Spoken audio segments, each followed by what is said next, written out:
The Battle of Bubble and Squeak by Philippa Pearce. Read by Judy Bennett. Chapter 1. The middle of the night, and everyone in the house asleep. Everyone? Then what was that noise? Creak. And then, after a pause, creak. And then, creak. And then, creak, as regular as clockwork. But was this just clockwork? Behind the creaking, the lesser sound of some delicate tool working on metal.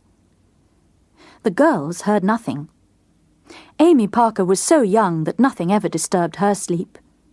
Peggy, too, slept soundly. Sid Parker, their brother, heard in his dreams. He was the eldest by a little, and slept more lightly. Besides, he had been half expecting to hear something. He had dreaded to hear it. He came swimming up from the depths of his dreams to the surface. Now he was wide awake, listening. Creak, he heard, and then creak, creak, creak. Sid broke into a sweat as he listened. And their mother? Mrs. Sparrow heard it. The noise woke her, as the crying of her children would have woken her.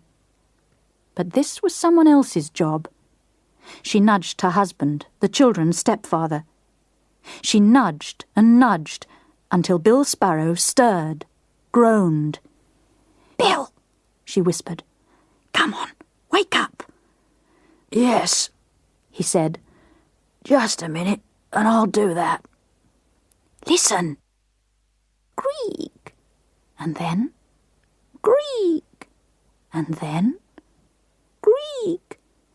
"Can't you hear it?" "Yes." "What is it?"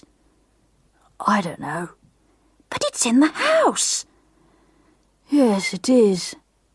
"Downstairs." "Yes." "Bill, what are you going to do about it?"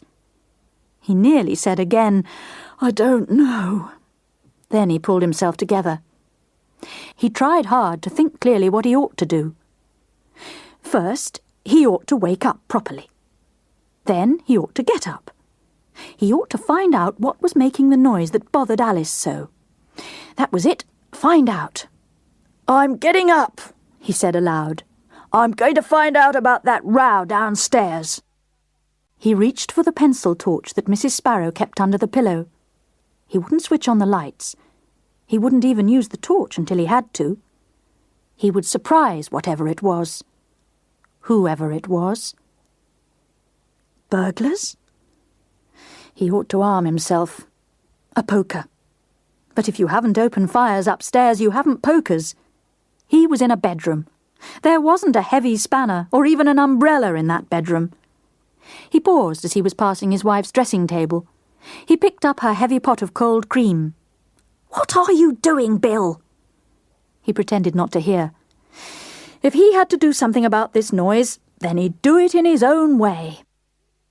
Softly he opened the bedroom door. Now that the door was open, he could hear it clearly. Creak, and then creak, and then creak. Across the little landing were the doors of the children's bedrooms. The girls' bedroom door stood just ajar as they liked it. Sid's door was also open, not ajar, but wide open. Bill Sparrow shone his torch in, cautiously, then boldly. The bed was empty. He felt his way downstairs. He made for where the noise seemed to be coming from. He went from the foot of the stairs across to the kitchen. Much louder now. Creak, creak, creak. Clearer, too, the irregular sound of some kind of instrument that gnawed at metal. And he became aware of a human undertone, a voice that whispered over and over again, "Please hush, please hush, please, please." "Sid," said Bill Sparrow to himself in wonder. Across the kitchen to the walk-in larder. The larder door was only pulled to. Bill opened it gently and shone his torch beam inside. Sid Parker crouched on the floor, in front of a cage in which two mouse-like creatures had frozen into stillness on the instant. One had been working a little treadmill fastened to the inside of a cage wall. The other had been gnawing at one of the bars of the cage. The creatures had frozen, but Sid himself turned his head slowly to see who shone the torch. He said, "They're gerbils. My gerbils. Mine." Bill said, "Those things?" "Yes. They were making that noise. Yes, they're not supposed to be up and about at night, but they are." "Like me." But Sid rarely smiled at his stepfather's jokes. He asked, "Did Mum hear?" "You bet." The kitchen lights blazed on. The larder door was flung wide. Alice Sparrow stood in the doorway like a flaming torch, leaving no corner unlit, catching in her glare her husband and her son, catching them red-handed. "Well!" The gerbils had flashed into life. One whisked out of his treadmill, the other from his wire bar. They vanished into the hay that stuffed the inner box of their bedroom. The only indication of their presence in the cage was the drumming of tiny feet on the floor of the bedroom. The gerbils were drumming the alarm for extreme danger. Sid had covered his face with his hands. As for Bill Sparrow, he dropped the jar of cold cream. It would have smashed and splattered on the larder floor, but his wife caught it under his arm as it began its fall. She was expert at preventing mess. Then the row began. Alice Sparrow made the row. Bill Sparrow sat on the bread bin, leaning against the larder door to recover himself. Sid now stood up in front of the gerbil's cage, meeting his mother's gaze, enduring it. "It's no use your trying to hide them. I saw them," cried Mrs. Sparrow. "Rats!" "No," said Sid. "Gerbils." "Don't you contradict me at 3 a.m, said Mrs. Sparrow. "They're smelly little rats. Where have they come from?" "The tool shed." "And none of your cheek. Where have they come from?" "A boy at school gave them to me.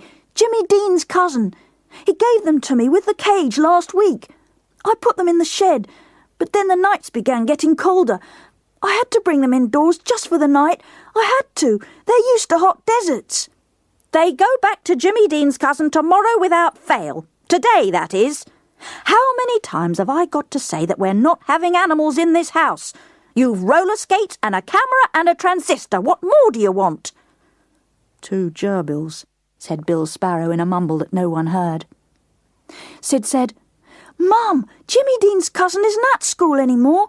He's moved, gone to Australia with his family. That's why he gave his animals away. So I can't give them back, Mum.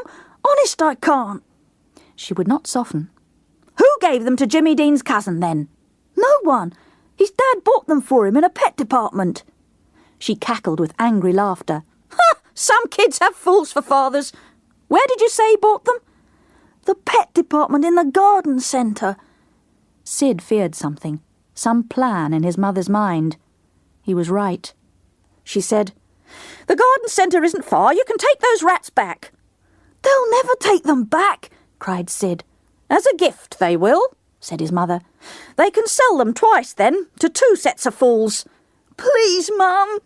He was almost crying. "No, you take them back." "I won't." "Then I will. It'll make me late for work, and why I should have to carry a cage full of smelly rats, but I'll take them." "Mum, they'll say they don't want any more gerbils, even as gifts. They'll have more than they can sell anyway. Please, Mum, don't take them." "Rubbish!" Bill Sparrow mumbled again. They paid no attention to him. Loudly, clearly, he repeated what he had said. "I'll take them." Chapter 2. "What?" "I'll take them," Bill Sparrow said again. Alice Sparrow looked at him with distrust. Sid with dislike. "Why you?" asked his wife. "I'll mind less than you do. I had white mice when I was a kid." "You keep quiet about that," said Mrs. Sparrow sharply. "All right. But you can take them. And mind you leave them at that garden centre. Sid, you go back to bed." Sid went. That was the end of the row. The gerbils had crept out of their bedroom to hear the end of it. One had climbed onto the wheel again and was treading it round. "Greek, Greek, Greek." "How am I going to endure that racket for the rest of the night?" asked Alice Sparrow. "That wheel probably just needs a drop of oil," said Bill. "But in the meantime, I think I could... Yes, I can unscrew it from the cage wall." He didn't even need a tool. His fingers did the work. The wheel, released, fell over onto its side. The gerbils didn't seem much put out. "Come back to bed," said Bill. He put an arm round his wife's shoulder. She shook it off irritably. "You go up," said Alice Sparrow. "I must clear up the mess." The gerbils had pushed some of their bedding through the bars of the cage to fall on the larder floor. "And I'll make myself some tea." Bill went. Mrs. Sparrow brushed up the mess from the larder floor. She noted that the gerbils made some more at once. She seethed at that. But the kettle began to murmur. As it sang up and up towards boiling point, so she simmered down and down.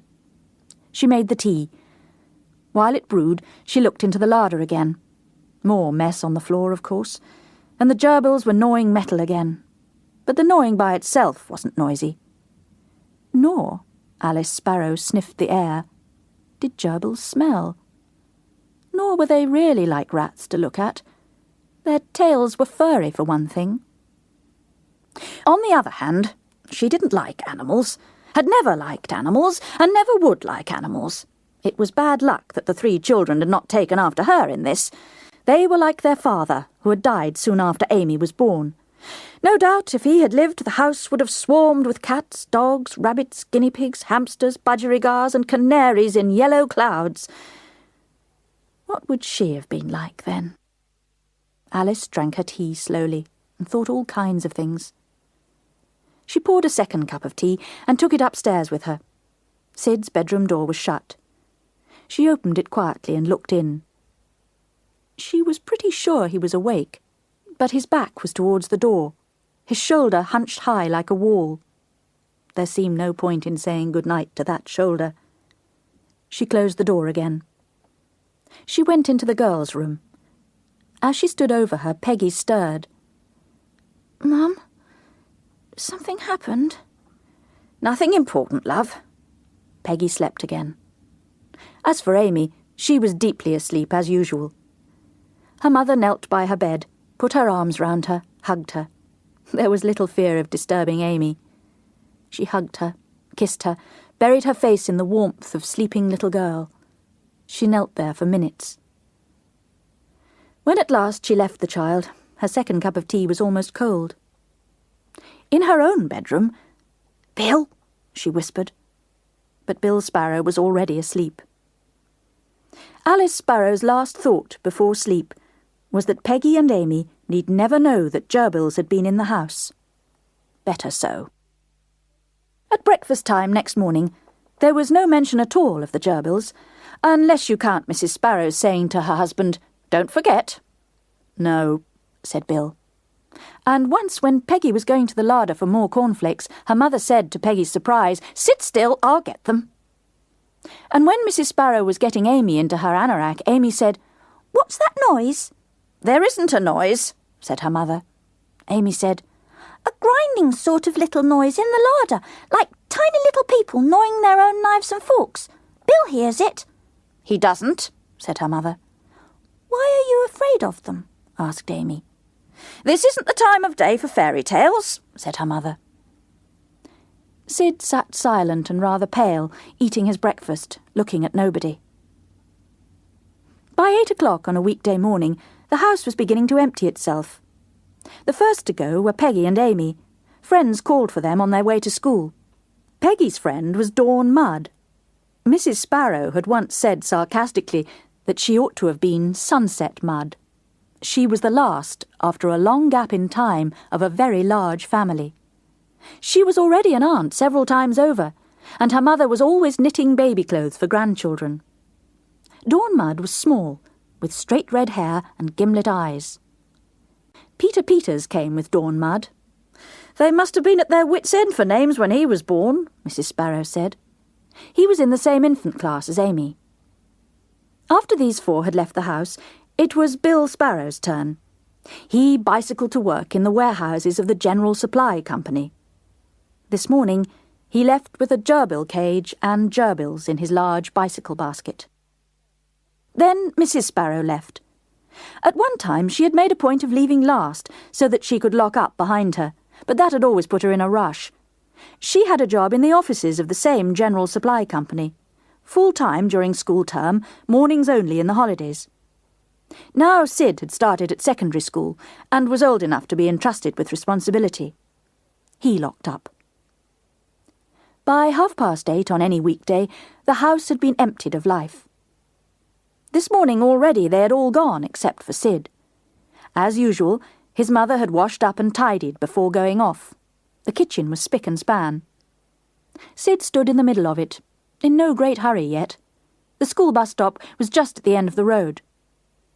He stood in the middle of the kitchen and shut his eyes. He imagined Bill Sparrow riding along with the gerbil cage in his bicycle basket, the gerbils keeping their footing with difficulty, like tiny sailors in a rough sea.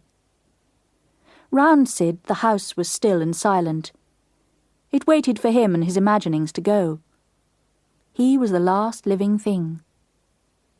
He kept his eyes shut.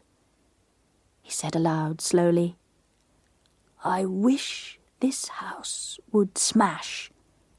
I wish it would crash and smash and fall on me, brick by brick by brick.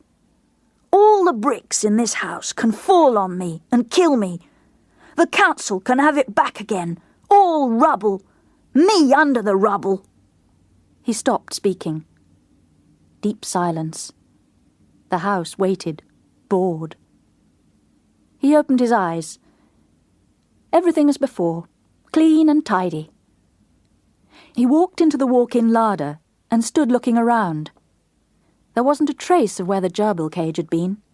His mother had swept up the last wisp of bedding from the floor after Bill had taken the cage out to his bicycle. He thought again of Bill on his bicycle. He would be within sight of the garden centre by now. He looked round the larder, in perfect order. There was a small bowl of dripping on the shelf, bacon fat from breakfast, still partly runny. He took it up in two hands, testing its weight. He held it in front of him, but high, high. Carefully, he dropped it. The bowl smashed and the fat splattered everywhere. He was frightened at the mess he had made. He left the larder door ajar. He opened the kitchen window a little and left it like that. He gathered together his school things and rushed out of the house. He locked the door behind him and kept the key in his hand.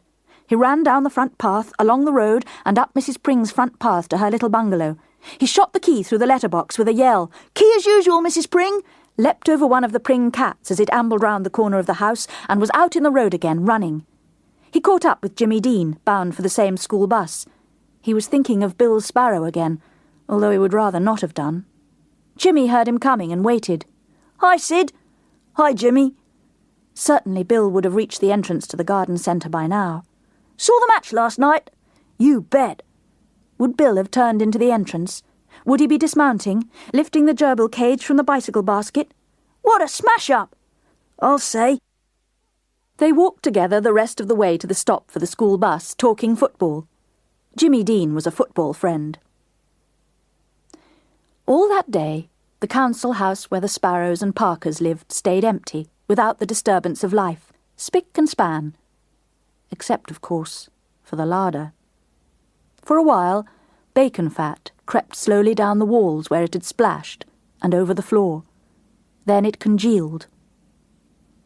The family began coming back at the end of the afternoon. Usually Peggy and Amy, accompanied to the front gate by their friends, were first. They let themselves in with the key from old Mrs. Pring. But today, Bill Sparrow with his own key overtook them before they reached Mrs. Pring's, so they all came home with him. All of them. Sid came next. Today, Mrs. Sparrow was the last to arrive. She had had household shopping to do on the way home. Mrs. Sparrow walked in through the back door into the kitchen, and immediately Sid darted out of the larder at her. "It's all right, Mum. Honest it is. I've almost finished." "What's all right? What is it?" "There was a bowl of dripping in the larder, and it must have got knocked off the shelf." "What?" "The larder door hadn't been shut, and the kitchen window was open." "I never left the kitchen window open." "So it must have been a cat, mustn't it? One of Mrs. Pring's. But I've been cleaning the mess up. Honestly, I've nearly finished." She looked into the larder and groaned. "It's not nearly right, Sid. Still, you're a good boy." Sid reddened. He said, "I'm sorry about the mess, and the work there still is." His mother said wearily, "Get that cat to say it's sorry, not you. Not your fault." She looked around. "No one put the kettle on?" "We forgot." She began to notice other things out of the ordinary. Shrill voices and laughter came from the living room. "Who's there? It's not just Peggy and Amy. They've got the other two as well. Why haven't those two gone home to their own teas?" She marched out of the kitchen to the living room and flung the door open. She was right. Round the table, leaning excitedly over it, were Peggy, Amy, Dawn Mudd and Peter Peters. At first Mrs. Sparrow didn't understand what she was looking at. The table was covered with long tubes made of rolled-up newspaper. As she stared, there was a scrabbling and a shaking inside one of the tubes, and then a tiny head with pop eyes looked out at one end. "That's one of those gerbil things," Mrs. Sparrow said in the voice of a sleepwalker. The gerbil seemed not to like her tone, for it withdrew into the tube again. Meanwhile, another gerbil sat up on its hind legs behind another tube on which it rested one front paw, as if to begin public speaking. It held its other paw against its white shirt front. The gerbil cage stood open at the back of the table under the window. In an easy chair to one side of the fire sat Bill Sparrow with the evening paper. "Bill?"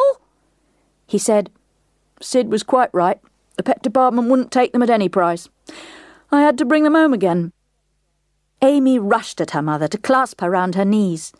"Oh, Mum, they're lovely, lovely, and Sid's been letting us play with them while he cleared up for you in the larder." Dawn Mudd had picked up a gerbil by its tail and was looking intently at its underside, or trying to. The gerbil was trying to bite Dawn Mudd. Dawn said, "Mrs. Sparrow, I can't make out what sex they are. But if they're different sexes, you'll be in luck. They'll mate and have babies." "Babies, babies, babies," crowed Amy.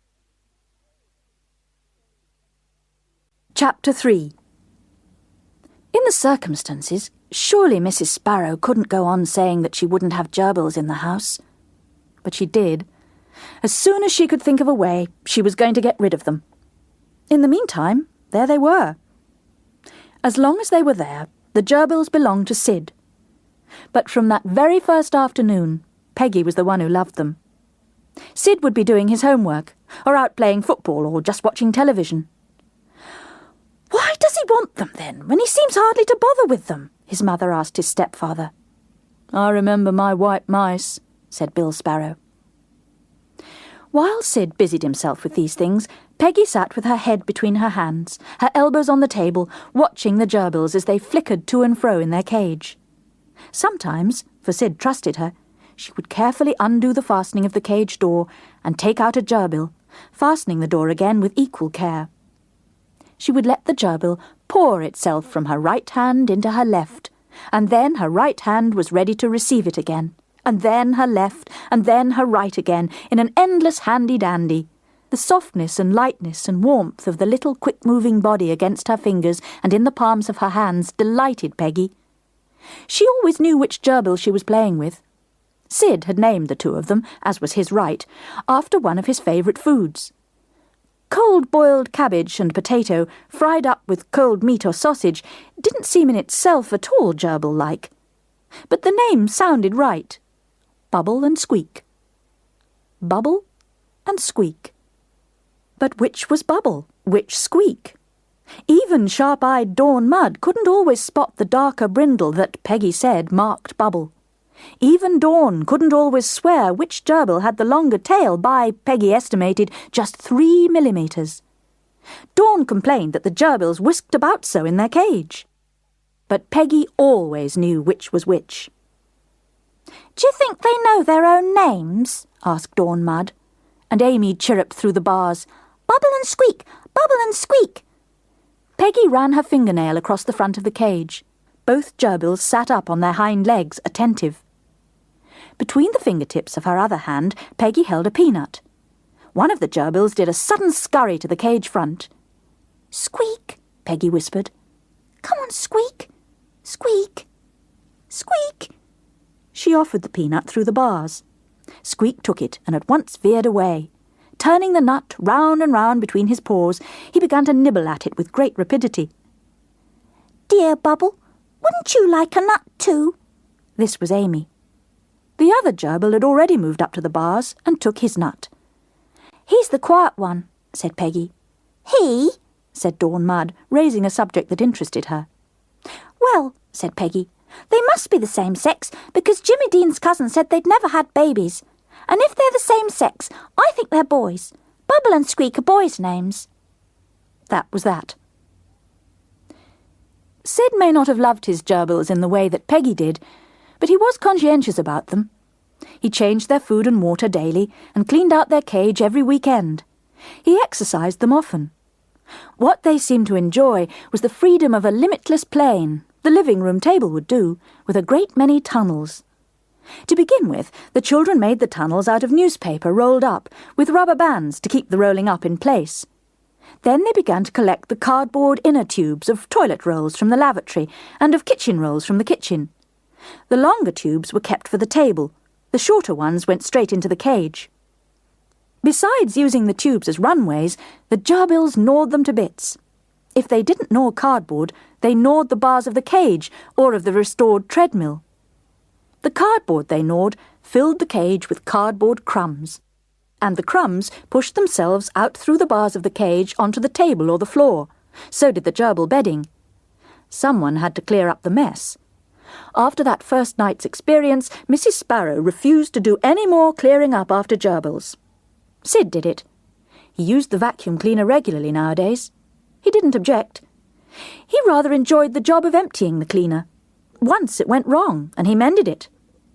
"You can't say he doesn't work at it," said Bill Sparrow. "You might do worse than keep those gerbils, you know." "You're soft," said Alice Sparrow. "I don't like them. I don't trust them."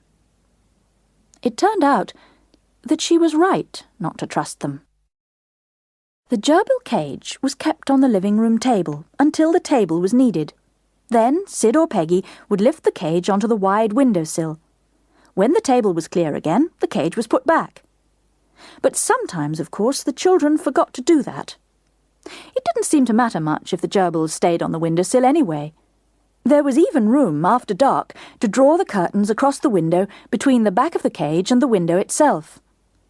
The curtains were rather handsome scarlet ones that Mrs. Sparrow had made herself. When they were drawn behind the cage, their folds brushed against the bars at the back. One morning, Mrs. Sparrow was down first, as usual, to get breakfast ready. She had raised the blind in the hall. She had brought the milk in from the doorstep. She had gone into the living room to draw the curtains back. There was a kind of screech from downstairs, and then the repeated screaming of, "Sid! Sid! Sid!" It was frightening. In his school trousers and his pyjama top, Sid flew downstairs. His mother met him at the bottom of the stairs. Tears were streaming down her cheeks. She also looked unspeakably angry. "Come and see what your things have done!" She dragged him into the living room. The room was still in semi-darkness because the curtains had not yet been drawn back. But the gloom was shot by strong beams of light coming through two large, ragged holes in the curtains. The holes were just behind the cage, and by the light through them, Sid could see that the inside of the gerbil cage was littered with scraps and crumbs of scarlet. One gerbil, sitting up watchfully, seemed to be wiping its mouth free of a scarlet thread. "They've eaten my best curtains," said Mrs. Sparrow. Peggy had followed Sid, and now Amy and Bill Sparrow were crowding to see, Amy holding tight to Bill. Amy peeped and peered. "I didn't know gerbils ate curtains," "They don't eat them," said Peggy. "They just gnaw at them." "They've ruined them," said Mrs. Sparrow. "Can't you mend them?" asked Bill Sparrow. "Can't I mend them?"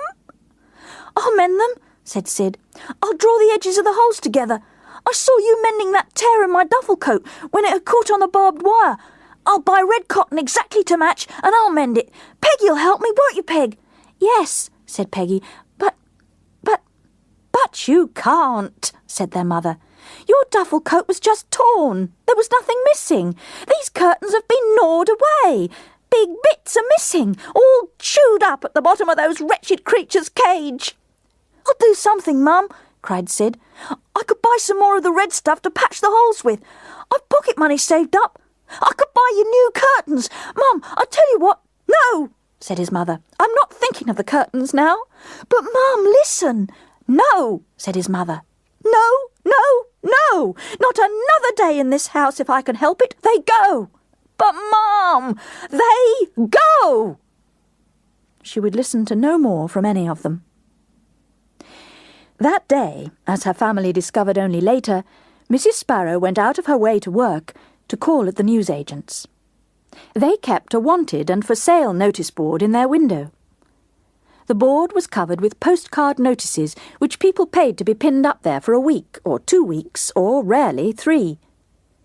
Mrs. Sparrow paid in advance for 3 weeks, and her notice went up. Free, 2 very attractive gerbils, with cage, food and bedding. And Mrs. Sparrow added at the bottom her own name and the address.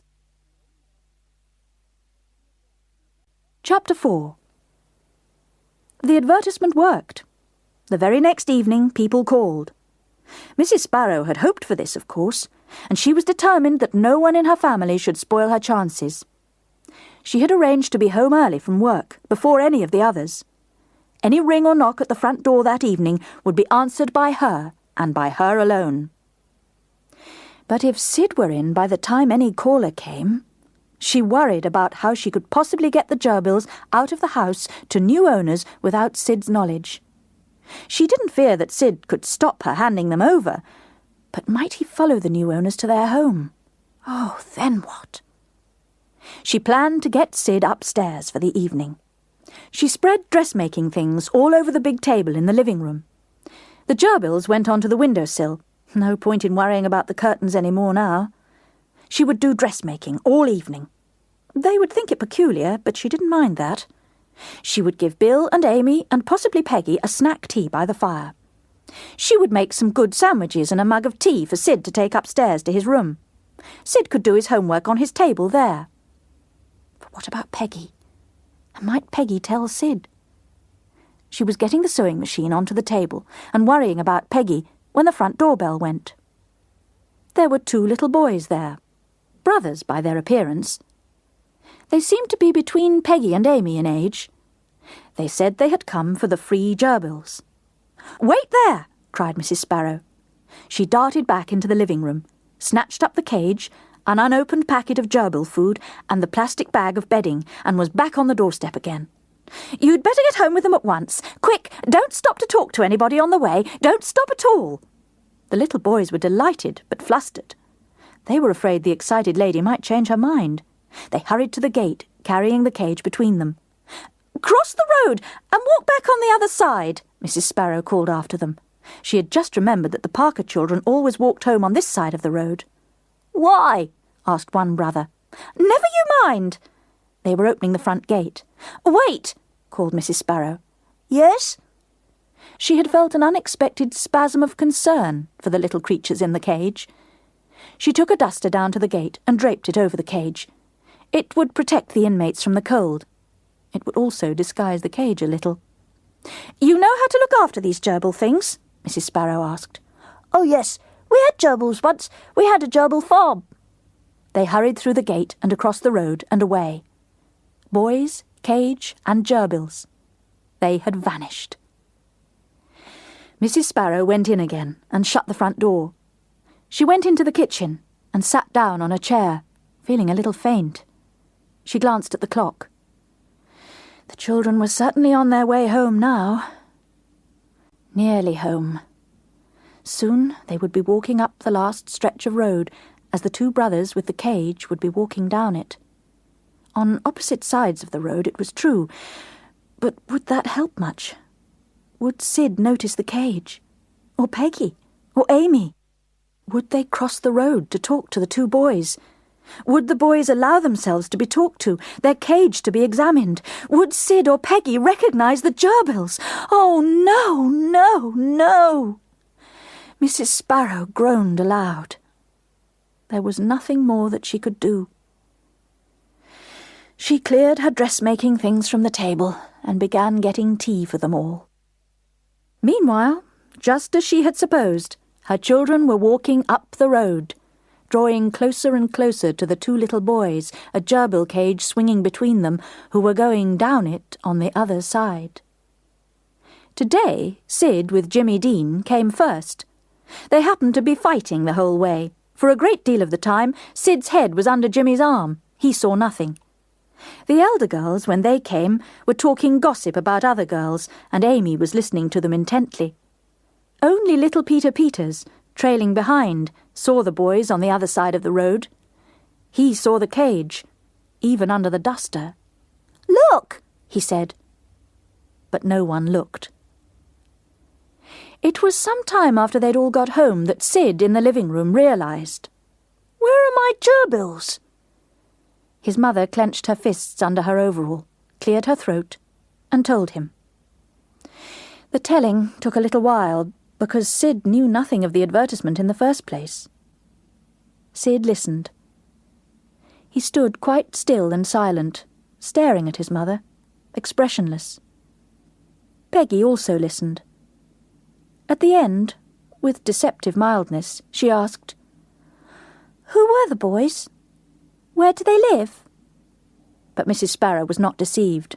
"Oh, no, you don't," she said.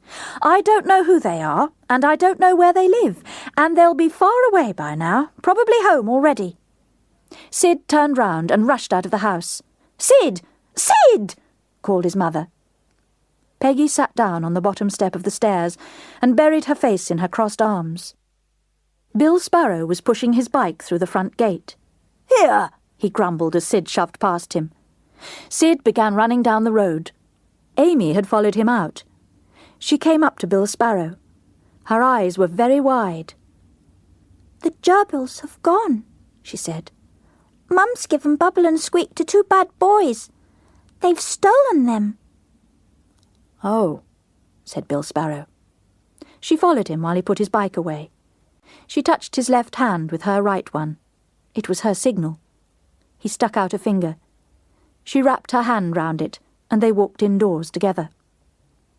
"Sid's gone out without his tea or his anorak or anything," said Mrs. Sparrow as soon as she saw her husband. In spite of the gerbils, she didn't look triumphant. "Sid'll be back," said Bill Sparrow. "We might as well have tea." "Will he come back with Bubble and Squeak?" asked Amy. "No," said her mother. "Where's Peggy?" asked Amy. "She's upstairs. She doesn't want any tea. And don't ask any more questions." As his wife stood making the tea, Bill Sparrow massaged her shoulders. He did this when she complained of backache. But she had not complained of backache this evening. By the end of tea, Sid had not come back.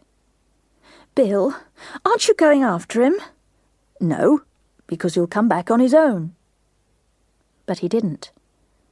Dusk had fallen. Mrs. Sparrow went out into the hall and brought her coat into the living room and began putting it on. "All right," said Bill Sparrow. "I'll go." He put on his raincoat. It was a damp night, and got on his bicycle. He cycled slowly from the estate into the centre of the village. That was the obvious way for Sid to have gone. If the two boys were unknown on the estate, then it was likely that they lived in the village. But there was no sign of Sid. In the centre of the village, everything was shut up. Nobody in the streets. Bill Sparrow turned and went home. "Hasn't he turned up yet?" he asked his wife. "No." He went round to the Deans, but Sid was not there. Nor had Jimmy Dean's father seen him on the estate. Mr. Dean always exercised their dog at that time of evening. He asked old Mrs. Pring if she had seen Sid. She and her cats kept a pretty close watch through net curtains on who came and who went. But she had not seen Sid. He even called at the Mudds to see if by any chance Sid were there. He was not. But Dawn Mud put on her coat and came back with him. She seemed positively to have sharpened her nose for this mystery, Bill Sparrow thought. "I shall go to the police," said Mrs. Sparrow flatly. "But he hasn't run away," said Bill Sparrow. "He just hasn't come home yet." "That's why I shall go to the police." "Don't, Alice. Let me have another try." Dawn Mud was listening intently. "And where are you going to have another try?" Mrs. Sparrow asked. "I'll go somewhere I haven't been before." He didn't know where. But Dawn Mud followed him to the front door. "There's a place he might be." "Where?" "It's confidential. Sid knows he can't find Bubble and Squeak. He's given that up. So he's not coming home because he feels awful. He's just gone somewhere to feel awful in." "Well?" "An awful place. There's one we found last summer. We tried to have a picnic there. Peggy and me and Amy and Sid and Jimmy Dean. It's a straggly little wood, away from people and houses altogether, in the opposite direction from the village. You go up a little hill and down a little hill, and then—" "I know," said Bill Sparrow. "Then it's on the left." "It's boggy where you go in. Somebody's driven an old car round the boggy bit and into the wood and dumped it. It's not nice there." "I'll go," said Bill. On his bike again, he took the road that led away from the village and the estate. He came to an end of the street lighting, to the end of speed restrictions on traffic. Up a dark hill, down a dark hill, and there, to one side of the road, on the left, was a deeper black than the darkness round it. The wood. He got off his bicycle and leant it against a gate that seemed to mark an entrance into the wood. He climbed the gate slowly, walked away from it into the wood, skirted the boggy patch, and stopped. As Dawn Mud had said, in no way was this a nice wood. The outer parts of the wood seemed haunted by the sharp-edged, painful ghosts of people's worn-out metalware.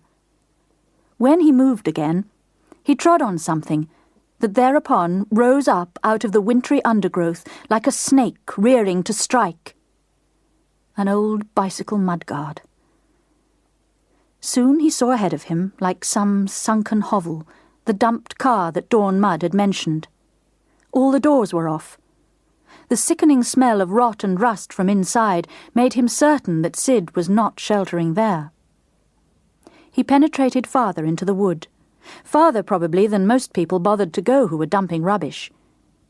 He could feel round him that the trees were growing closer together. The brambles seemed to spring at least waist-high. They seemed deliberately to tear at him. He tripped on a low one and put his hand out to steady himself on an upright darkness that must be a tree. He felt the tree trunk quite solid under his hand. But then it seemed to move away from him. In terror he stumbled forward. He recovered himself and realized that this really was only a tree. It had died, or been felled by the wind, but couldn't fall because of closely surrounding trees. It was supported by its companions, dead on its feet, the corpse of a tree. He wished that he had brought his torch with him into this wood. Really, he could see nothing, and he could hear nothing except his own crashing about and his own uneven breathing. When he stood still and listened to his breathing, it struck him as sounding like the breathing of a frightened man.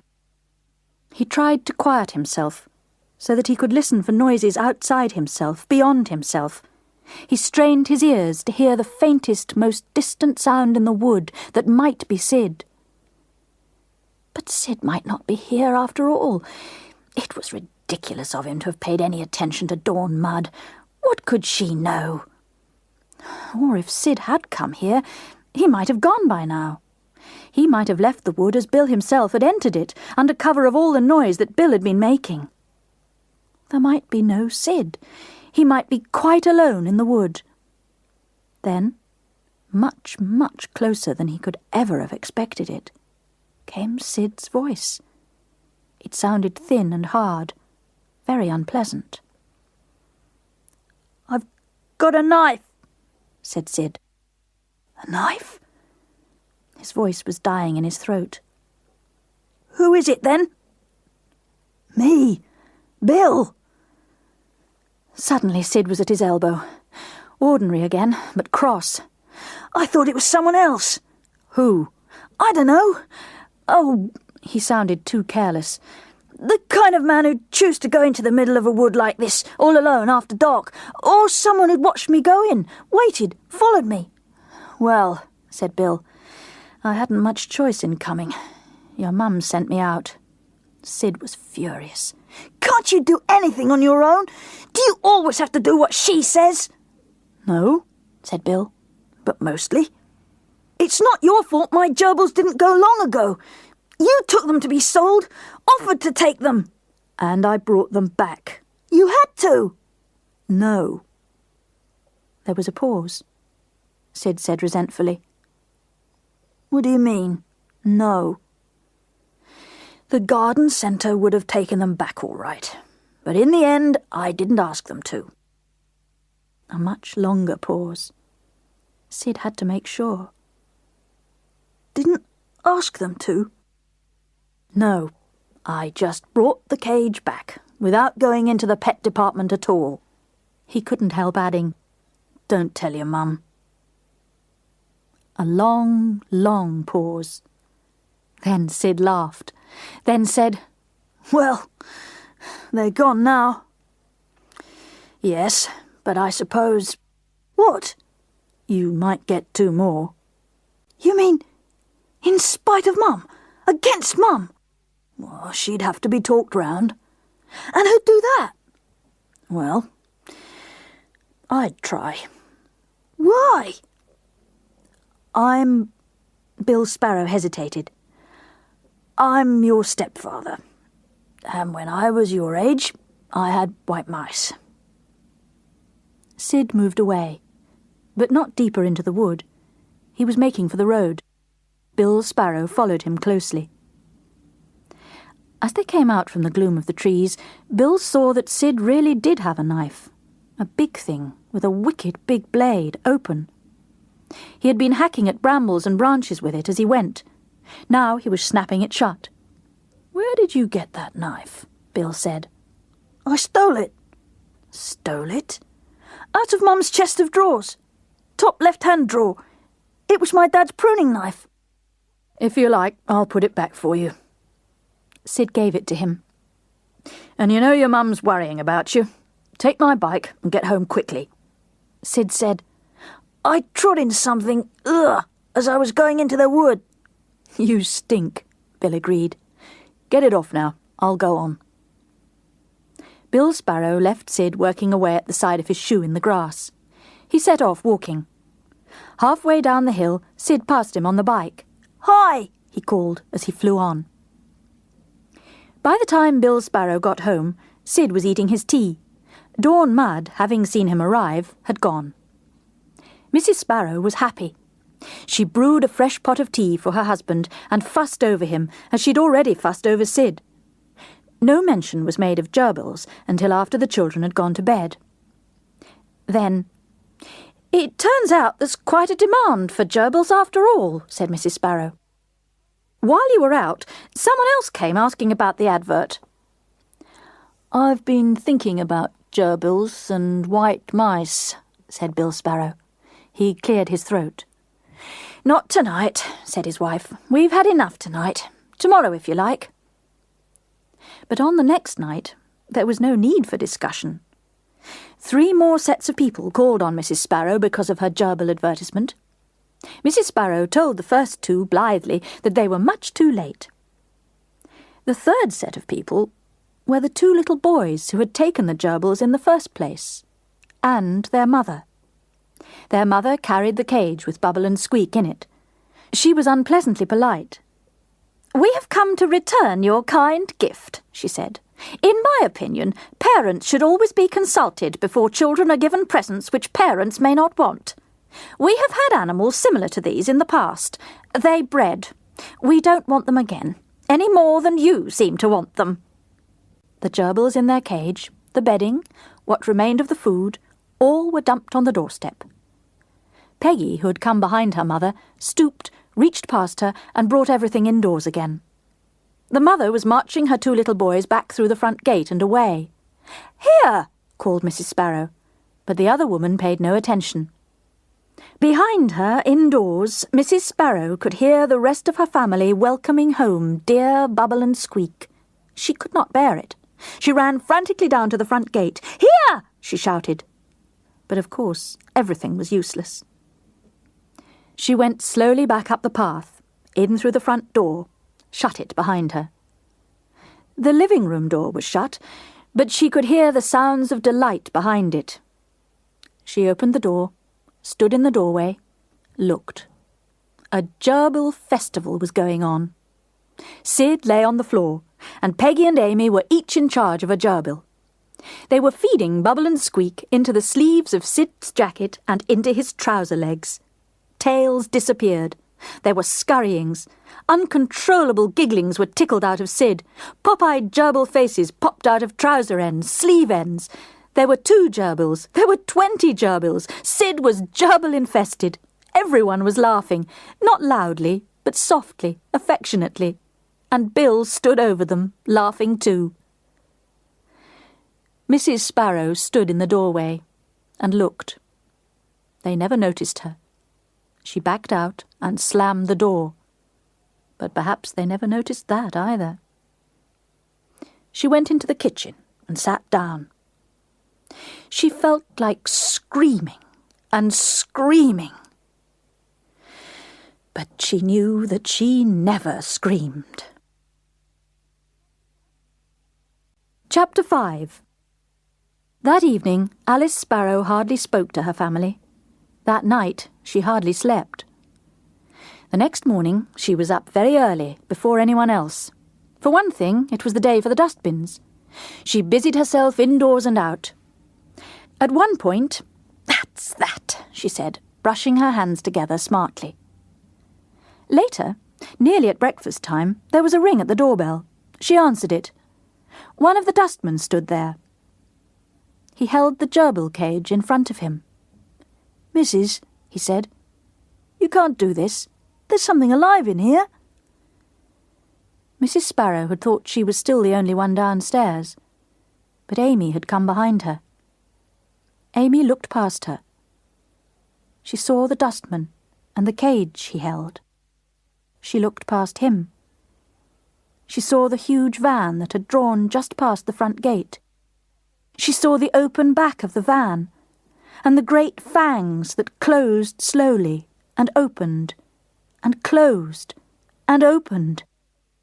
She began to scream. Mrs. Sparrow took the cage from the man. She shut the front door on him and on the sight of the fangs. Amy's screaming turned to crying. She cried as if her heart would break. Mrs. Sparrow took the cage into the kitchen and put it safely on the table there. Bubble and Squeak came out and pottered about, unaware of drama. Mrs. Sparrow sat down and took Amy onto her knee. Amy, still crying, fought her. "Amy," her mother said, "listen, Amy. I didn't mean them to go into the van, truly. I put them on top of the dustbin, not inside, truly. I thought one of the dustbin men might have a little girl that liked gerbils." Amy wailed. "I'm a little girl that likes gerbils. I love Bubble and Squeak." She still cried, but she was beginning to allow her mother to cuddle her. This was as her mother talked to her, coaxed her, promised her. Mrs. Sparrow found herself promising that no, she wouldn't send Bubble and Squeak away. She would never send them away. As she was promising, Sid and Peggy walked into the kitchen, and Bill Sparrow was just behind them. They all heard her promising. End of Disc 1. Chapter 6. The night after the dustbin morning was a bad one. Everyone was asleep when the screaming began. At first it was difficult to know who was screaming. Amy, still deeply asleep, screamed and screamed. She was having a nightmare. Tiny trickles of blood were oozing from between the black bars of a cage. The trickles widened and deepened into streams, into rivers, into torrents and seas. At last Amy was sinking and drowning in the rushing and roaring tides of hateful oceans. She woke everyone with her screaming. Lastly, herself. Her mother had to spend a long time with her, cuddling and coaxing her all over again, calming her, reassuring her with yet more promises. Bill Sparrow carried her downstairs to look at the gerbil cage, quiet and safe, and then carried her back to bed. At last, everyone was in bed again, free to sleep again. But Peggy could not sleep. Bill had shown Amy the gerbil cage, but the gerbils themselves had not been out. Peggy knew she was being over-anxious, but she wondered about them, worried about them. At last, she crept out of bed and downstairs. There was still no sign of Bubble and Squeak. Not surprising, she knew. They must be deep in the hay nest in their bedroom. Ordinarily, she would have left them undisturbed, but tonight, after the dustbin morning, she wanted to be sure. She opened the door of the cage and put her hand in. Cautiously, she moved aside the top hay in the bedroom. There was the brindle of gerbil fur, and it was warm to the touch. When she touched them, the gerbils fidgeted uneasily. She covered them up again quickly, shut the cage door and secured it, and went back upstairs. At her own bedroom door, Peggy hesitated. She turned aside into Sid's room. She felt lonely, troubled. She hadn't expected Sid to be still awake, and wouldn't have woken him, but the slight noise she made in entering caused him to roll over creakily in bed. He whispered, "Well, were they all right?" "Bubble and Squeak?" "Yes, but I can't sleep." "Nor me." She sat down on the end of the bed and drew Sid's eiderdown round her. "But I'm not a bit worried about Bubble and Squeak," she said. "No?" "Not now Mum's promised not to get rid of them." "Oh." "What do you mean, saying oh like that, Sid?" "I just said, oh." "You didn't. You said it in a funny way." "Look, Peggy, I didn't ask you to come into my room in the middle of the night and keep me away with silly talk. You go back to bed." She didn't move. She repeated, "Mum's promised not to get rid of Bubble and Squeak. A promise is a promise. She can't get out of that." Sid said, "You'd be surprised." "Now what do you mean, Sid Parker?" Sid said, "Mum doesn't love my gerbils now, any more than she did before. This morning she just about got them murdered." "No, she didn't. She didn't mean to. You heard what she said. She put them on the dustbin, not inside it," Sid said carefully. "I don't think she really knew herself what she meant to happen. She was a bit off her head. She still is, a bit. All right, she promised, but she only needs some cast-iron excuse." "A promise is a promise," Peggy repeated. "Look," said Sid once more. "I heard her this morning talking to Bill. She said she was worrying about rabies, whether you could catch rabies from a gerbil bite, because if so, really how wrong to keep gerbils at all. And when Bill said, no, he was sure you couldn't catch rabies from gerbils, she looked terribly, well, disappointed." He had convinced her of his point. She whispered, "Then they really are still in danger. All the time here, they're in danger. Sid, this house isn't a safe place for them." Hard-voiced, Sid replied, "They're my gerbils. Where I live, they live. I'm not going to let them go." "But Sid, if you didn't give them away, if you just let them be out of this house for a bit. Just for a bit, Sid, till Mum really gets used to the idea of having them. Please, Sid, not far away and not for long. What are you driving at? The Mudds would take them for a bit. I asked Dawn at school today. She's sure they would. They've only got Mrs. Mudd's budgie and Mr. Mudd's racing pigeons. You really expect me to let my gerbils go to the Mudds? Only for a little while, say a week or two, until we see that Mum feels better about them, calmer. No. Please, Sid. No. She was nearly crying. It's horrible of you. Just because they're your gerbils. But they're Bubble and Squeak, and they're in danger of their lives. You don't care. You don't love them. Get out of my room, said Sid in a low, savage whisper. Go on. Get out. The next morning, even before they went downstairs to breakfast, Sid said to Peggy, Ask Dawn. Only for a week, mind. Or 10 days at the outside. The arrangement was made easily enough. Mrs. Sparrow, when she heard of it, said nothing at all, but surely she couldn't have been displeased. Bill Sparrow said, Good old Dawn Mudd. The only one who questioned the gerbils going away was Amy, and Sid and Peggy satisfied her by calling it a special holiday for Bubble and Squeak. Amy knew only one kind of special holiday, so she made seaside buckets and spades for Bubble and Squeak. The buckets were of paper, with cotton thread handles. The spades were of more paper, with matchstick handles. Amy pushed this equipment through the bars of the cage. Bubble and Squeak fell upon it greedily and gnawed it all to bits within a few minutes. Amy, not minding at all about the buckets and spades, said, When will they come back from their special holiday with the Mudds? A week on Sunday, without fail, said Peggy.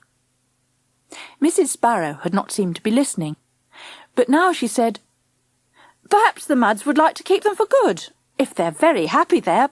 Oh, no, Peggy said quickly. She glanced at Sid, but he wasn't taking part in this conversation. You see, there's the budgie, and Mr. Mudd has his pigeons, and Dawn says her mother has a fur allergy. I don't see that pigeons and a budgie and 2 gerbils couldn't get on, said Mrs. Sparrow. They'd all be quite separate. But then there's the fur allergy. Why couldn't the gerbils get on with this fur allergy if it's kept in a separate cage? No, Mum, it's not an animal. It's a thing that Mrs. Mudd's got. I understood that perfectly well, thank you. No, Mum, it's an allergy she's got to fur. Fur brings on a kind of cold, like hay fever, rather. Mrs. Sparrow drew a deep breath. I always thought she was a sly woman, she said, and slammed off into the kitchen. She came back to say, And what the council's thinking of letting old man Mudd keep all those pigeons? It's a disgrace. This time she slammed off and did not come back. Chapter 7. Mrs. Sparrow had a delightful holiday from the gerbils. On the first Saturday, Bill Sparrow gave up his usual gardening and took his wife into town.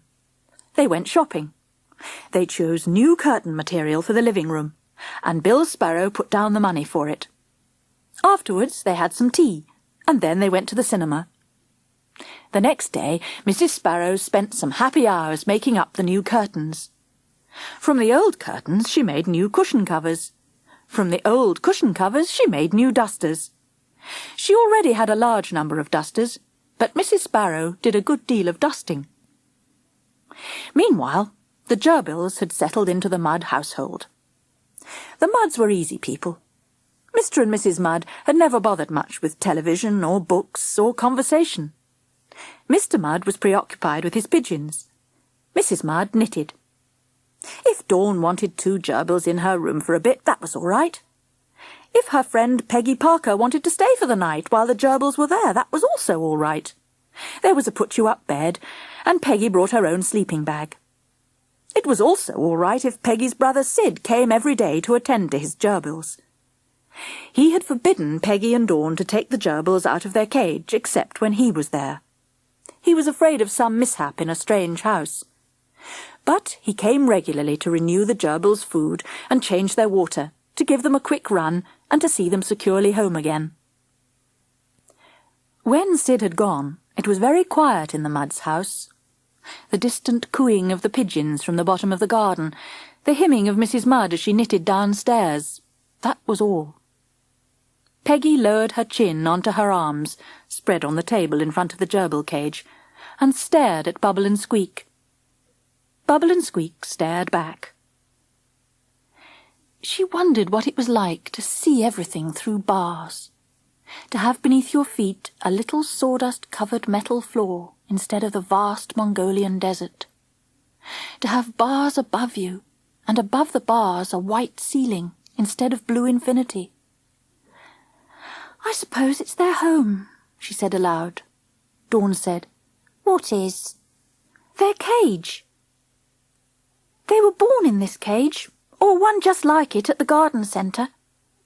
Their home, just as our house is our home." "But they can't walk in and out as you walk in and out of your house. Sid lets them out. Sid puts them back. I go out of our house, I come back." "No," said Dawn Mudd, "it's not the same at all." She thought carefully. "At least, it's not quite the same." "Do they long to be free?" "I think they do. Sid thinks they don't, but that's because they're his gerbils. He wants them to want to stay his." "Nobody knows what gerbils long for certain," said Dawn Mudd. "But they won't get peanuts anywhere but in that cage, that's for certain." They heard a hymn getting louder. Mrs. Mudd was coming upstairs with a cup of cocoa and a mince pie each. It was weeks to Christmas yet, but as she said, she liked to look ahead. Mrs. Mudd was knitting for an unborn grandchild. Knitting needles stuck out now from the pocket of her overall. These were the first mince pies of the season, so wish. Peggy looked at Bubble and Squeak, and took a first bite, and wished. Mrs. Mudd didn't come far into the room, or stay long because of her fur allergy, but she said to Peggy, "Mr. Mudd thought of taking some pigeon droppings round to your dad. That all right?" "I should think so." As Mrs. Mudd left them, she was plucking the needles from her pocket and resuming her carolling. Through the bedroom window, they saw Mr. Mudd coming round the corner of the house from the direction of his pigeons in the back garden. From above, there wasn't much to be seen of him. Mr. Mudd was smaller than Mrs. Mudd. He was quite bald on the top of his head, with a little fringe of straight red hair round the baldness. Just now he was carrying a bucket of pigeon droppings. People on the estate who were favoured with mud droppings grew by far the best dahlias. Mr. Mudd went off in the direction of Bill Sparrow and his garden. Dawn Mudd said, "Do you remember your dad?" "You mean my real dad? David Parker?" "Was his name David? What was he like?" I don't know, but if I saw him I'd know him." "But he's dead." "Yes, but I'd know him." "Was he nicer than Bill Sparrow?" "Yes. Well, really, I suppose I just don't know. Bill's not bad. My real dad, I remember he used to give me his finger to hold instead of his hand. I used to take hold of it with the whole of my hand, and we'd walk along, like hand in hand, only finger in hand. He had a big finger, and I had a little hand then. My hand's much bigger now." Peggy held her hand in front of her, turned it. She brooded. "Sid remembers him properly. Amy doesn't remember him at all." Dawn said, "Funny." "Funny? I was just trying to imagine someone who wasn't my dad being my dad. Just funny." Mr. Mudd had disappeared round a far corner. They both fell into silence. Distantly, pigeons cooed. From downstairs, Mrs. Mudd changed her tune. "Oh, come, all ye faithful," she sang, joyfully and triumphantly. Dawn Mudd said, "I saw a book in the library, How to Enjoy Gerbils. I got it out. I thought it might be good for your mum." Peggy said, "She'd never read it." But Dawn Mudd had not been so silly as to expect that. "I thought, just leave it about in your house where she'll see it. There are lots of coloured pictures. She might pick it up, just to look at the pictures, then read a bit, perhaps. All right, I'll try. So Peggy took home with her that day the book called How to Enjoy Gerbils, and laid it on the living-room table, open. Bill Sparrow saw it there, picked it up, and spent some time looking through it. He put it back, closed, with the front cover uppermost on the table again. Mrs. Sparrow came in and saw the book. How to Enjoy Gerbils, she read. On the last word she gave a snort and flung the book unopened onto a chair.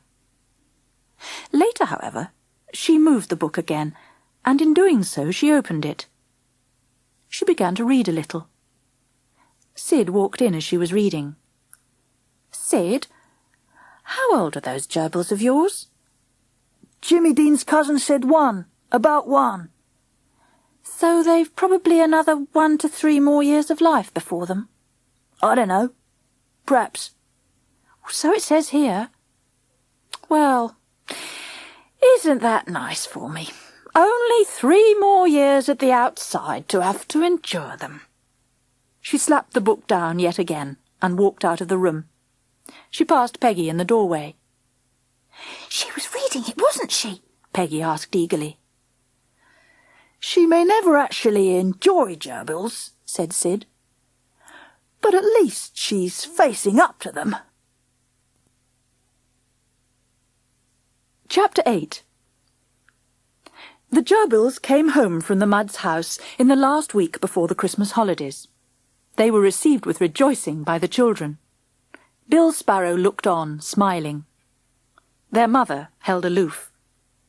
But there seemed no doubt that she didn't feel as badly about gerbils as she had once done. She put up with them. She didn't love them, any more than she loved other things she had to put up with. She put up with the draft through the back door, and old Mrs. Spring's cats, and Bill Sparrow's gardening boots. She loved none of these things, but she put up with them. Now she had begun putting up with gerbils. On the first morning after the gerbils' return, Peter Peters called early on the way to school. He wanted to see Bubble and Squeak again. Peggy left her breakfast in the middle to show them to him. Amy had finished her breakfast and went with her. Then Peggy came back to the kitchen, leaving Amy and Peter Peters gazing into the gerbil cage. "Did you tell them not to take them out?" Sid asked. Peggy called to Amy from the kitchen with Sid's message.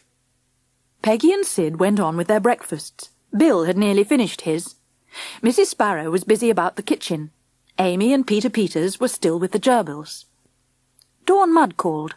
That meant it was time to set off for school. "Come on, Amy," her mother called, "or you'll be late." What happened next is not certain, because neither Amy nor Peter Peters were reliable witnesses. What is certain is that, disobeying Sid, Amy had taken either Bubble or Squeak out to show Peter Peters. They were stroking the gerbil when Mrs. Sparrow called from the kitchen. Amy was instantly in a hurry not to be late. The gerbil was put back into the cage at once. Then, at once, Amy shut the door of the cage and slammed the bolt across it. The bolt was made of wire and rather light. It had to be shot home rather carefully, and Amy was in too much of a hurry to be careful. Either she did not shoot the bolt far enough, or she shot it so hard that it bounced back.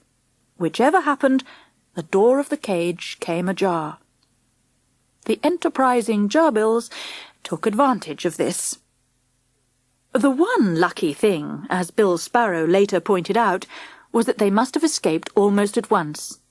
They began exploring. Already Peggy and Amy with Dawn Mudd and Peter Peters had left for school, but the others were still in the kitchen.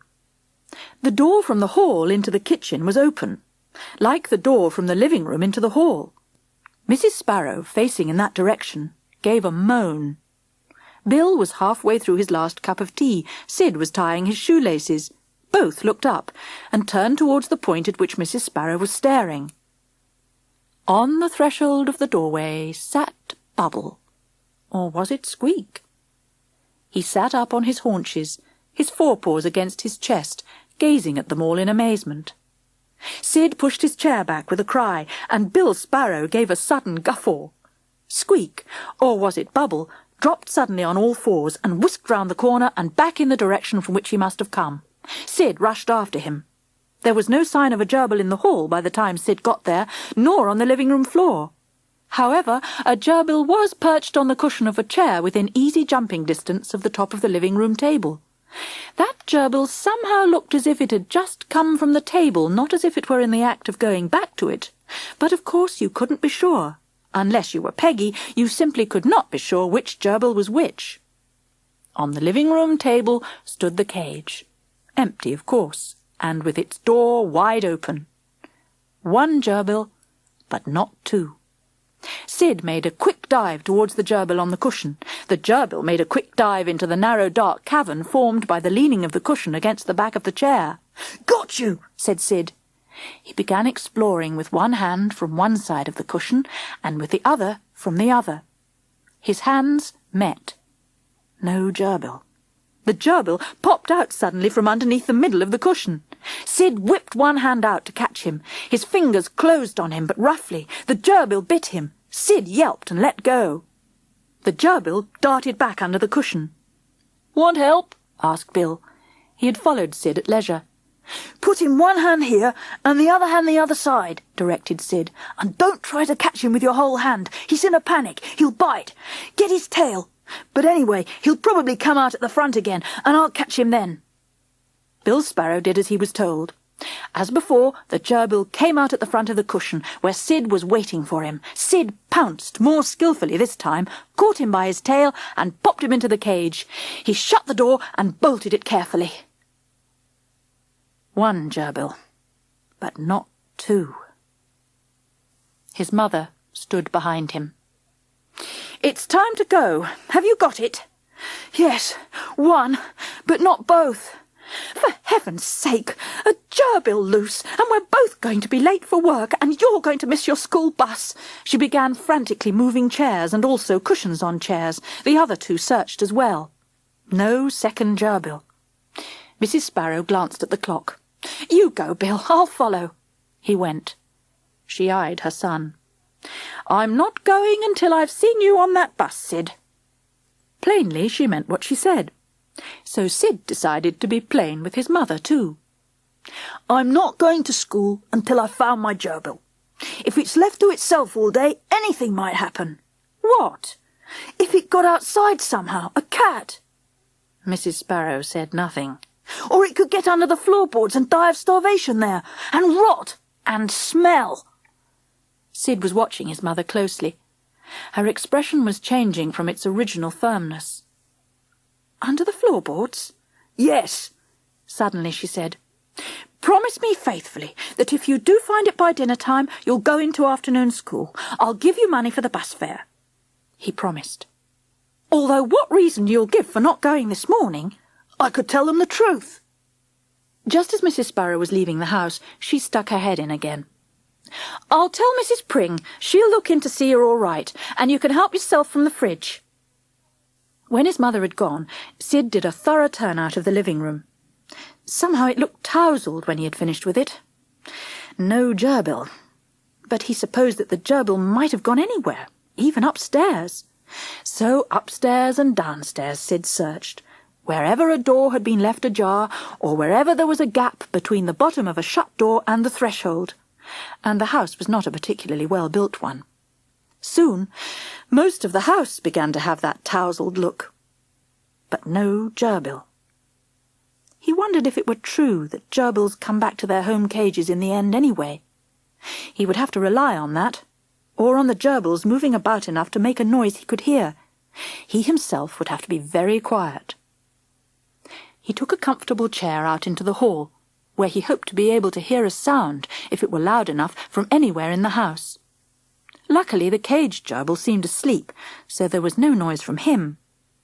But Sid heard his own noises as he fidgeted anxiously in his chair.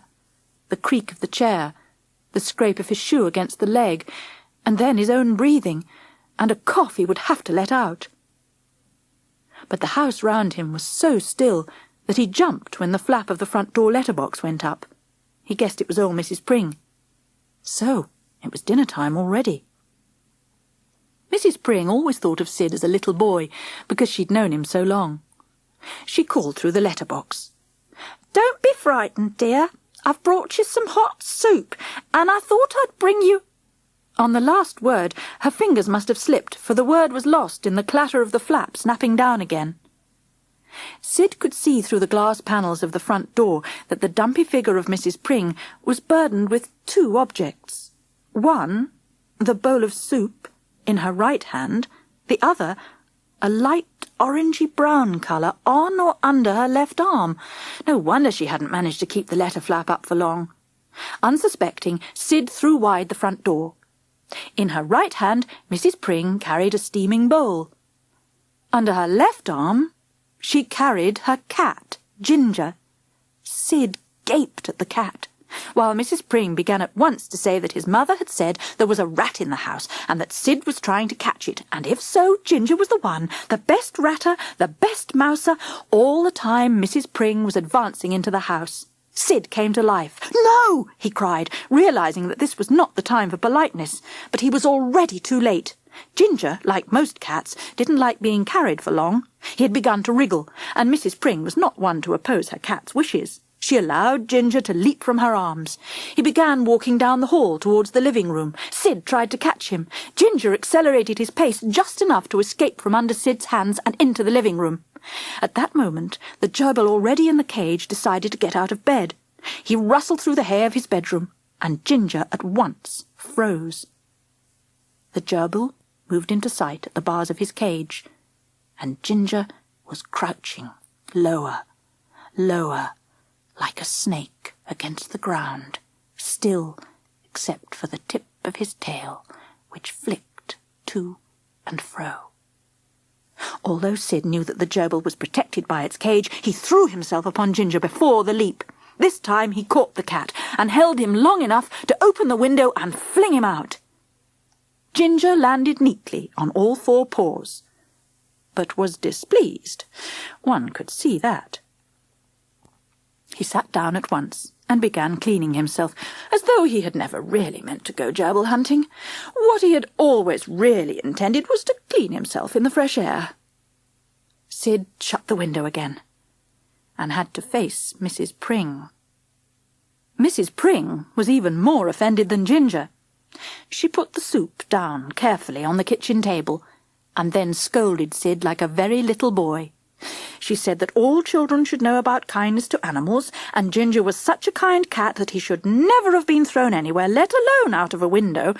He would have caught that horrid rat for Sid, wherever it had hidden itself in the house. "Yes, Mrs. Pring, yes," murmured Sid.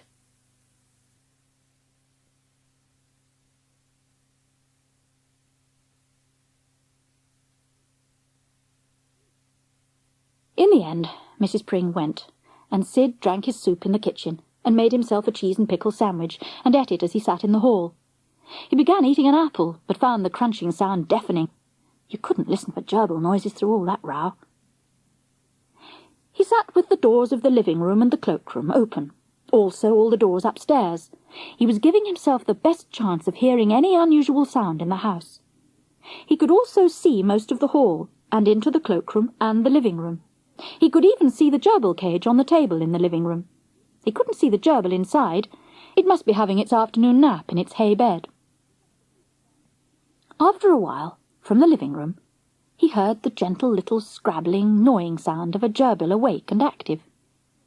In his mind, he set the sound to one side, and went on listening for the special sound of an escaped gerbil. He glanced into the living room. Still no sign of the gerbil in the cage. Then he woke up to what that might mean. He rose from his chair and went softly into the living room and bent over the cage. The gerbil was buried in the hay of its bedroom. It stirred a little as he looked, but certainly not enough to account for the sound he had heard.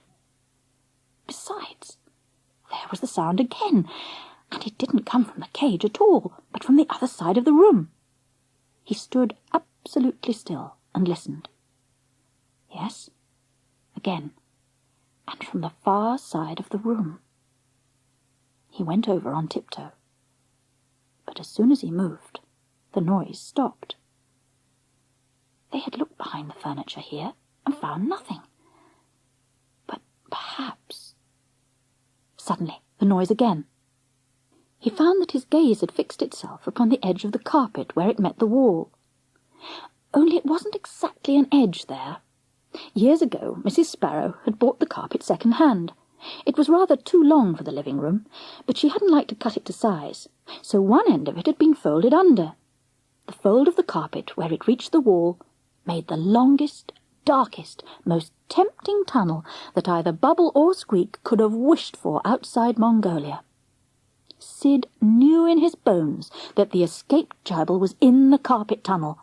His impulse was to rush forward, flap the carpet back, and catch the gerbil. Catch the gerbil?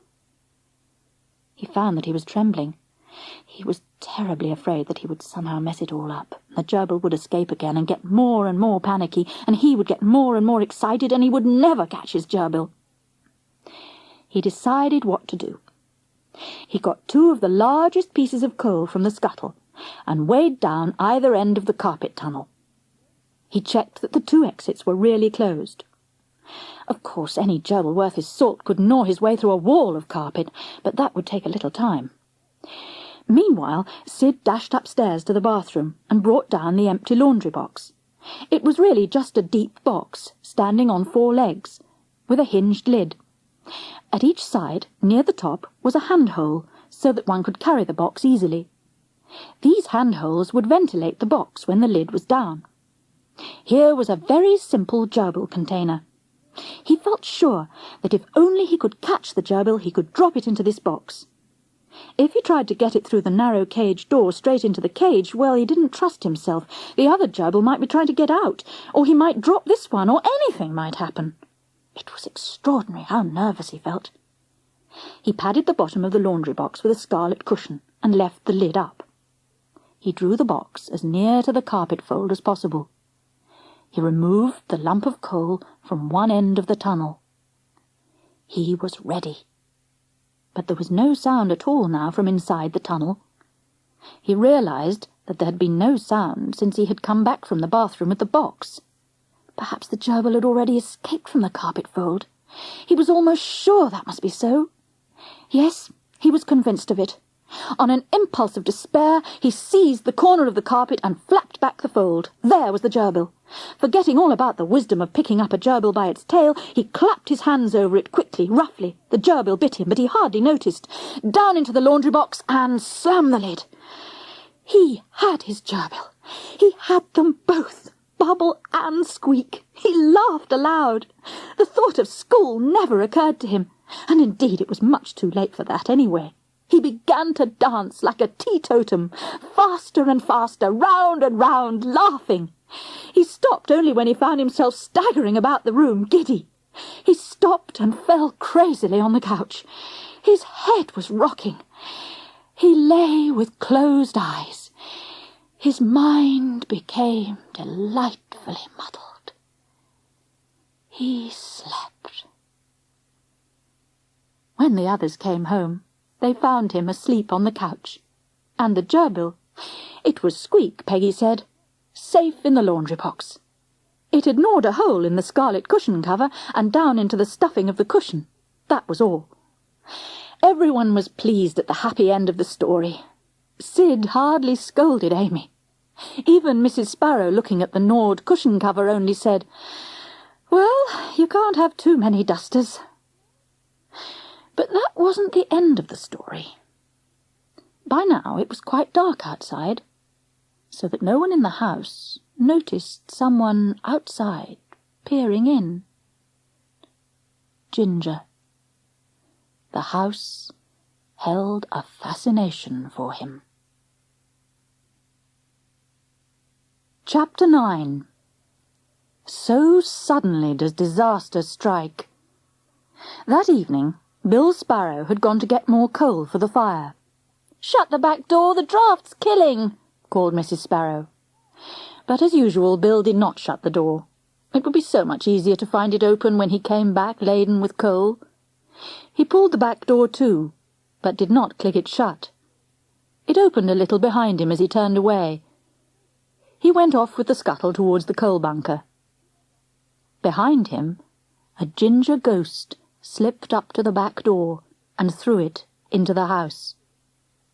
Ginger went through the kitchen and across the hall into the living room.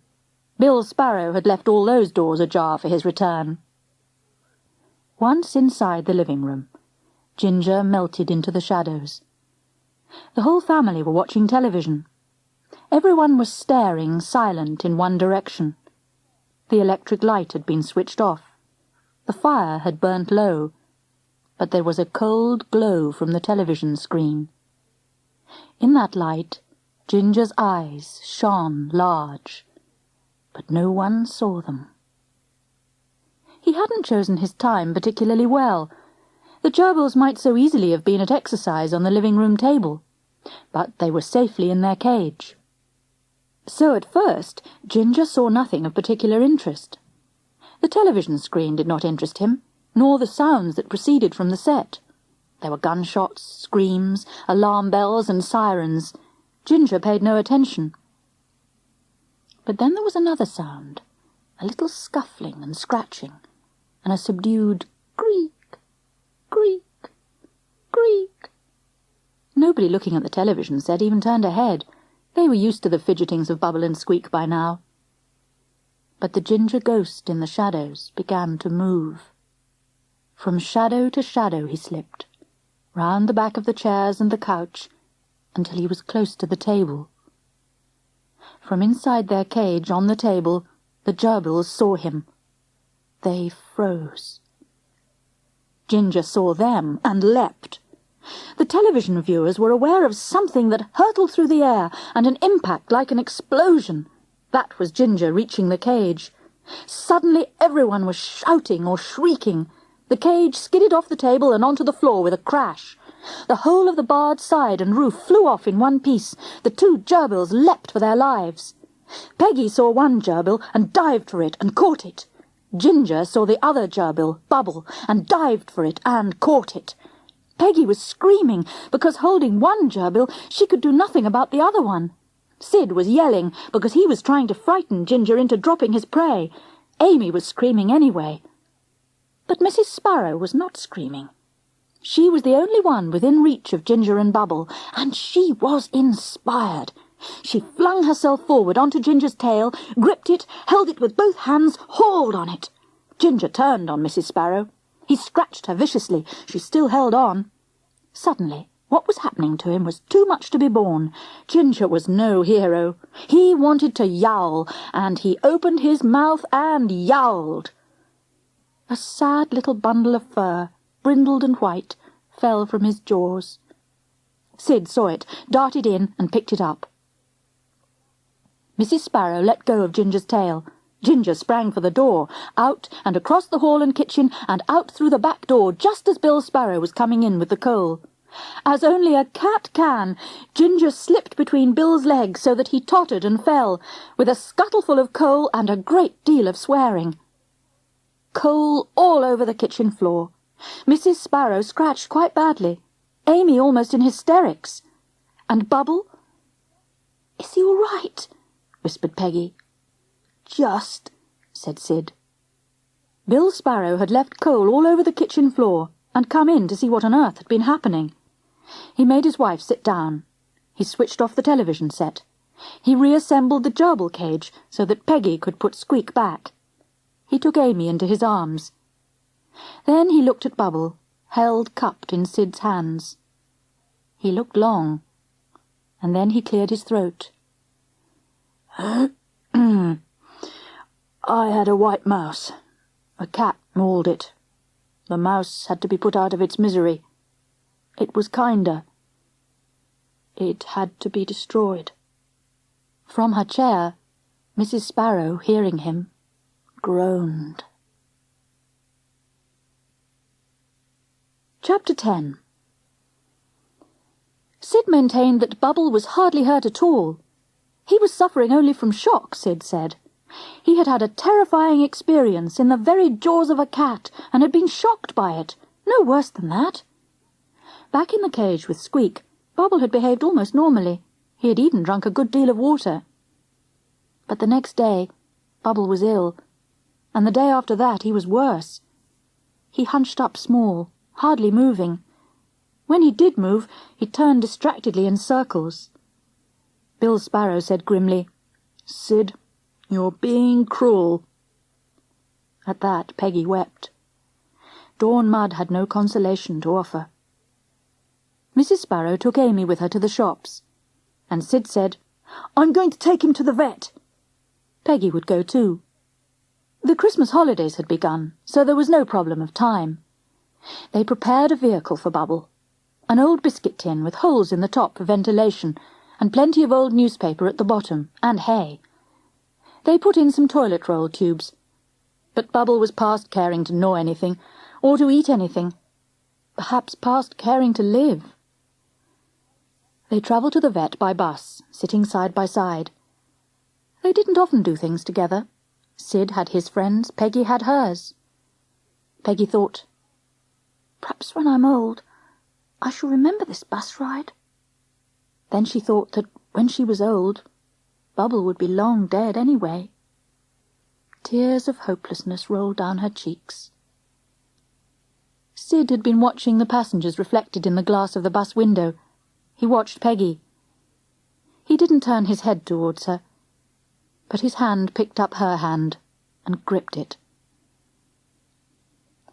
They had never been in a vet's surgery before. They had never had a pet before. In the waiting room, a number of people sat around in silence with their pets, who all seemed enormous to Peggy and Sid. Everyone stared at their tin with holes in the top. No one spoke to them. There were 2 cats in cat baskets, but they both stayed asleep. A scruffy little black dog, wearing a red plastic bucket like a bonnet to keep it from scratching a bad eye, came bustling up to them. But, "Flora?" said a stern voice, and she went away again. They were called into the surgery itself, and opened their box, and told their story. The vet picked up poor Bubble, hardly struggling, by his tail. He turned him round and round, parted his fur here and there with a finger.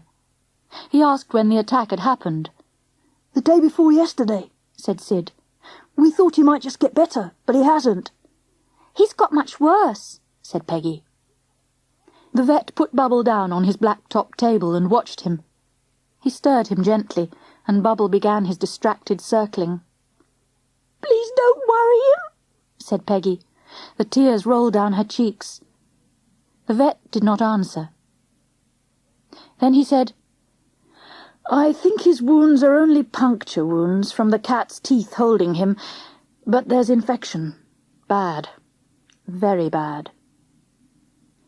He looked at them both, especially Peggy, crying. He said gently, "Would you like to leave him with me?" "Oh, yes!" cried Peggy joyfully, not understanding. But Sid, seeing that the vet had more to say, but hesitated to say it, asked, "For how long?" "For good." The vet cleared his throat as Bill Sparrow had done. "You see—" But Peggy had already begun to sob. "Is there nothing we can do?" Sid asked. "It's probably too late, but I suppose you could try an antibiotic. It would be touch and go, and very tricky for you. Very tricky." "We'll try the antibiotic." The vet gave them a little plastic syringe, also some white powder in a sealed envelope. He explained how they must dissolve a pinch of the powder in a measure of water, fill the syringe with it, and then pump 3 or 4 drops of the solution into Bubble's mouth. This had to be done 3 times a day. "The tricky part will be getting him to take it," said the vet. He showed them what to do. It needed 2 people. One held the gerbil by his tail on the table and had the filled syringe ready.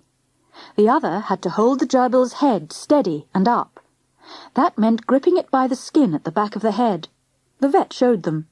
It seemed quite easy when he showed them. Then they shut Bubble into his travelling box, and they paid the vet. They had been given money by Bill Sparrow. To Mrs. Sparrow it would have seemed a great deal of money for a creature not a human being, and a very small creature at that. As they were leaving the surgery, Sid asked, "How long will the treatment take?" "Give it a week. Try it." And then, "I'm afraid his chances of survival are poor, very poor." At home that evening, The first dose had to be given. Sid and Peggy were to do it on the living room table. They waited until Amy had been put to bed. Then Mrs. Sparrow deliberately busied herself in the kitchen. Bill Sparrow deliberately busied himself with the evening paper. It was going to be tricky, the vet had said. Squeak watched through the bars of his cage with bulging eyes. Sid brought Bubble out by his tail and set him on the table. He hardly moved of his own accord, and was so thin that he seemed to have shrunk to half Squeak's size. You could see the tiny knobbles of his backbone through his fur. Sid held Bubble's tail with his left hand. In his right he had the filled syringe. "Ready?" he asked Peggy. Yes. With index finger and thumb, she took up a pinch of the skin just at the back of the gerbil's head. This seemed to be as the vet had instructed, but her grip slipped at once. The gerbil's head went down and sideways, and he was feebly attempting to escape. "Try again," said Sid. Again. This time so carefully that she missed her grip altogether. "Again," said Sid grimly. He was determined to get some drips in from the syringe if there were any chance at all. He held the syringe close to Bubble's jaws. Peggy's finger and thumb came down again. The gerbil gave a tiny, weak sound like a gerbil scream. She had him, but not by the skin of his head, much lower. Sid tried to get the nozzle of the syringe between his teeth. But it was hopeless. The tiny head moved frantically. The health-giving drops seemed to go everywhere but into the gerbil's mouth. Peggy let Bubble go and burst into tears. Sid lifted him by his tail and put him back into his hay. Then he sat down at the table again. He was trembling. Mrs. Sparrow came in from the kitchen. "Have you finished?" "No," said Bill Sparrow. Peggy wept and wept. I can't. I can't.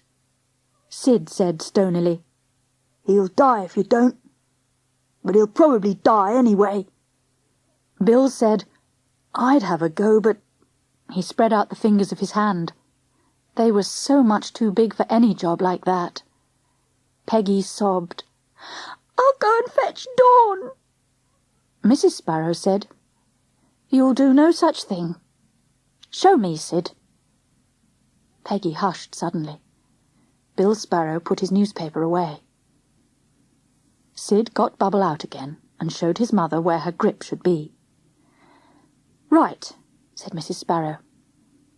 She had never touched one of the gerbils before, but now all her mind and will concentrated on taking hold of this one. "Ready?" asked Sid. He held the syringe as close as he could. "Ready." "Right then." Mrs. Sparrow's finger and thumb plummeted down to grip in exactly the right place. But then, like Peggy's, they slid sideways. The gerbil squirmed from her. As he did so, a pinch of fur came off between Mrs. Sparrow's fingertip and thumb-tip. "Ugh," she muttered, the only time she expressed distaste. Then, "Keep hold of his tail, Sid," she said. "I'm going to try again." This time, her grip was quick, accurate, and firm. She held the gerbil's head steadily up, and Sid pumped between its teeth the necessary drops. "Right," said Sid. "Right," said his mother. Sid lifted Bubble back into his hay. He checked the time on his watch. Bubble would need another 3 drops tomorrow morning before breakfast, another 3 at dinner time, a last lot in the evening. "Lucky I'm working half-time for holidays," Mrs. Sparrow said. The day on which Bubble twisted round energetically in Mrs. Sparrow's grip and tried to bite her, Sid cried, "He's better! He's really better!" That evening he ate a peanut. The next day he gnawed at a toilet roll tube. Meanwhile, Bill Sparrow had made another gerbil cage, a bit rough-looking, but all right for Bubble, for it seemed hard that an invalid should have to share with the energetic Squeak. The children were watching Bubble through the bars of the new cage early one evening. They were waiting for Bill Sparrow to get home. He was unusually late. When he came, they would have tea. After tea, Mrs. Sparrow would be free to help with the antibiotic treatment, which had to continue for only a little longer. The front doorbell rang, and Mrs. Sparrow went to answer it. A boy whom, to her remembrance, she had never seen before, stood on the doorstep. He was about Sid's age, or younger, but he was small in every way, except for his eyes. His eyes were large, and they fixed themselves intently upon Mrs. Sparrow's face. "Please," he said, "I'm Jimmy Dean's cousin. We've come back from Australia. It didn't suit. Please, I'd like my gerbils back again." Chapter 11. Mrs. Sparrow's first impulse was to slam the door in Jimmy Dean's cousin's face. Instead, she said, "You'd better come in and speak to Sid." Jimmy Dean's cousin followed her along the hall and into the living room. Sid recognized him as soon as he walked in. "You've come for the gerbils you gave me," he said. Peggy gasped. "Yes," said Jimmy Dean's cousin. His eyes had settled instantly on the 2 cages on the table. "Why have you separated them?" he asked angrily. He was a small-sized boy, but he seemed to swell with indignation. He fumbled in his pocket, brought out some pound notes, and slapped them on the table. "There you are," he said. "I wasn't expecting my gerbils back as a gift. I'm buying them back, with their cage, at once. Didn't you even know that gerbils love each other's company?" "One of them's been ill," said Sid. "Very ill."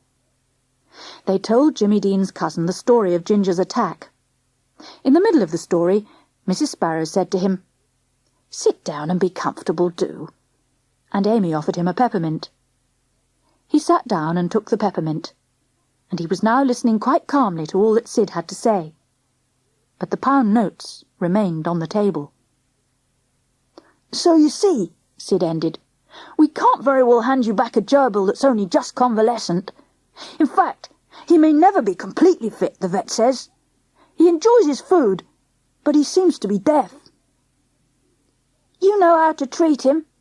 You should keep him," said Jimmy Dean's cousin sadly. "If we keep Bubble," said Sid, "we ought to keep Squeak, for their sakes. They enjoy each other's company, just as you said." "Yes, I see that," said Jimmy Dean's cousin, even more sadly. He began picking up his pound notes and putting them away. "They're going to be put together in one cage again very soon," said Peggy. "As soon as Bubbles seems strong enough for rough and tumble, then there'll be a cage to spare." "You can have your very own cage back again," said Sid. "Free. A gift returned. And you've got enough money to go to the garden centre and buy 2 more gerbils of your own." "Yes," said Jimmy Dean's cousin. It seemed impossible for him to be sadder. Sid and Peggy and Mrs. Sparrow looked at each other in dismay. It was awful to send him away feeling like that. "Stay and have tea with us," said Mrs. Sparrow. "No, thank you very much," said Jimmy Dean's cousin. "No." "Do stay." But it was Amy who made everything all right. She said wistfully, "I wish we were having more gerbils. Then we could have a mum gerbil and a dad gerbil, and they'd have lots and lots of baby gerbils. Babies!" Peggy was suddenly excited. "That's what you can do," she cried to Jimmy Dean's cousin. "Make sure you buy 2 gerbils of opposite sex. Let them mate. Let them have babies." "Babies, babies, babies!" cried Amy. Jimmy Dean's cousin was very much taken with the idea. "But I don't know what my mum and dad would say," he said. "Pooh," said Mrs. Sparrow. "They'll just have to put up with it, won't they?" So, after all, Jimmy Dean's cousin decided to stay and have tea. He took off his anorak and settled down. He helped Sid administer the very nearly last dose of antibiotic to Bubble. Sid congratulated him on the steadiness of his hand in doing what Mrs. Sparrow usually had to do. Then, with Peggy, they took Squeak out of his cage onto the table and gave him a run in and out of newspaper tubes and cardboard tubes.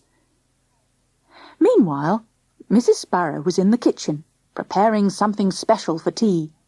From the living room they could hear the spitting of fat in the pan and smell the delicious smell of sausages beginning to cook, and other frying. Amy wandered between the kitchen and the living room and back again. She seemed upset about something, but nobody felt they had to pay much attention. The front gate clicked, which meant that Bill Sparrow was home at last. He shouted to them from outside, "Someone come out and help me!" He didn't sound in distress. They all rushed out, and there he was, struggling with a Christmas tree which he had brought home on his bicycle. He'd had to push the bicycle on foot. That was why he was so late home. Now that she knew that nothing had gone wrong, Mrs. Sparrow went back to her frying. Sid and Peggy and Jimmy Dean's cousin carried the Christmas tree indoors and propped it up for the time being in the usual corner of the living room. Only Amy was left outside with Bill Sparrow. Now that everyone else was gone, she had him to herself. She began crying. Bill Sparrow put his bicycle away and picked her up and carried her indoors. "What is it then, lovey?" Bill, I think they're going to eat them. "Eat them?" Eat Bubble and Squeak for tea. Mum says so. Sid's pleased." "Are they now?" said Bill Sparrow. "We'll have to sort that out, shan't we? I don't want fried gerbil for my tea." "Oh, no!" He carried Amy into the kitchen and set her down there, calling to the other children as he did so. He said that he'd brought presents home with him. They crowded in with Jimmy Dean's cousin. Bill Sparrow said, "The same present for everyone. I brought one for you too, Alice, but perhaps I'd better give it to the young chap." He nodded towards Jimmy Dean's cousin. "Perhaps you won't mind not having yours anyway, Alice." He grinned. "It's a white mouse each." "Bill!" She thought he must be joking. But Bill Sparrow said, "Yes, really." Mrs. Sparrow backed slowly into a corner of the kitchen, holding her cooking fork in front of her. "Yes." He dived a hand into a pocket and brought out a brown paper bag. It seemed an odd, unsafe way to carry 4 white mice, but he held the bag carefully and firmly, as though he knew they might attempt to escape. Then he put a hand in. "Ow!" he said, twisting his features. "One bit." They all watched him, breathless, except for Mrs. Sparrow, who had closed her eyes. She opened them in time to see him bring the first mouse out of the paper bag. He held it up by its tail. A white string tail for a white sugar mouse. "Sugar mice!" Mrs. Sparrow gave a wild screech of laughter that drowned everyone else's. They calmed her down, and Sid said, "That was a really good joke." Then they all sat down to bubble and squeak with their tea. Bill explained to Amy, and she said happily, "Not Bubble and Squeak. Never, dear Bubble and Squeak." That was The Battle of Bubble and Squeak by Philippa Pearce. Read by Judy Bennett.